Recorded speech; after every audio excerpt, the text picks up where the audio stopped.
तो दोस्तों आइए आप सभी लोगों से मुलाकात करवाते हैं डॉक्टर इंदु चौधरी जी से। लालगंज लोकसभा क्षेत्र से एक पहली बार इन्होंने बसपा से चुनाव लड़ा है और काफ़ी और आइए इनसे मुलाकात करते हैं। लालगंज की जनता को क्या बोली डॉक्टर इंदु चौधरी जी। आपको बता दें कि पहली बार लालगंज लोकसभा का चुनाव लड़ी हमारी बड़ी बहन इंदु चौधरी जी, और आपको बता दें कि हार के भी जीत गई। इनकी हार नहीं कहा जाएगी क्योंकि लाखों लोगों का साथ था इनके साथ। और आपको बता दें जिस तरह से इन्होंने संघर्ष किया, शायद ही बहुजन कोई मूवमेंट में इतना किया हो। तो हमारे साथ बड़ी बहन हमारी इंदु चौधरी जी हैं, और आप अपनी लालगंज जनता के लिए क्या कहना चाहेंगे? यही कहूँगी कि हिम्मत हारने की ज़रूरत नहीं है। चुनाव आते जाते रहते हैं। मेन बात है कि संगठन हमारा मजबूत रहे और उसकी मजबूती के लिए हम आगे किस तरीके से प्रयासरत रहें, कैसे उसको और मजबूती दे सकते हैं, क्या हमारी कमियां रही, हमसे बेहतर कोई नहीं जान सकता।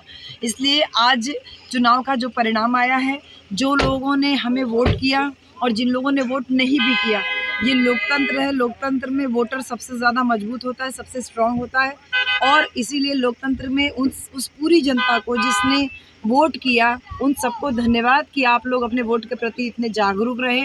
और वो तमाम लोग जो शादी विवाह के अवसर पर आए थे घर पे और स्पेशली वोट डाल करके उन्होंने अपने इस प्रमाण दिया कि इस बहुजन मिशन के लिए वो कितने कमिटेड हैं। साथ ही साथ बहुत सारे लोग ऐसे थे जो बाहर से केवल प्रचार करने के लिए आए थे कि मैडम आप चुनाव मैदान में हैं तो हम प्रचार करने आए। गुजरात से आए थे, नागपुर से आए थे, मुंबई से आए थे, मऊ से, मतलब जो लोकल यूपी के तो थे, यूपी के बाहर के भी लोग, भंडारा ज़िले से आए थे। भंडारा ज़िले के तो बसपा के जिलाध्यक्ष ही आए थे, 1 हफ्ता 15 दिन करीब वो रह के गए।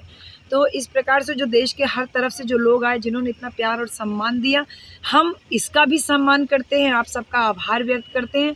साथ ही साथ ये कहेंगे कि निराश होने की ज़रूरत नहीं है, हताश होने की ज़रूरत नहीं है।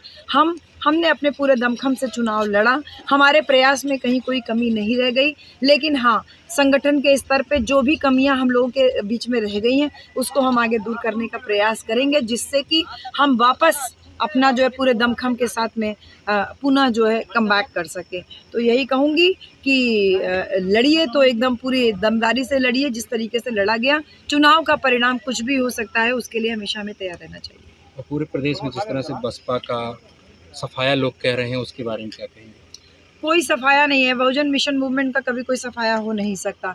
जब तक साहब कांशीराम का बनाया हुआ संगठन है, साहब कांशीराम की विचारधारा है, ऐसी विचारधारा है कि जहाँ पे अगर तत्काल में कोई बूथ एजेंट नहीं है तो कोई भी व्यक्ति खड़ा होकर के खुद को बूथ एजेंट बना करके काम करने के लिए तत्पर है। वोटिंग में, पोलिंग में भी देख रहे हैं कुछ लोगों की तबीयत खराब हो रही है, तत्काल में लोग कह रहे हैं कि नहीं, हम एजेंट की जगह पे हम काम करने के लिए तैयार हैं। ऐसे में जब जो एक स्वेच्छा के साथ में जो भाव है लोगों के अंदर इस बहुजन मिशन मूवमेंट को जिंदा रखने के लिए, तो ये कभी खत्म नहीं हो सकता। बाकी पार्टियां केवल वोट, टिकट और जीतने पे फोकस करती हैं। हमारा फोकस, हमारी विचारधारा मजबूत रहे, इस पे है और आगे भी इसी पे रहेगा।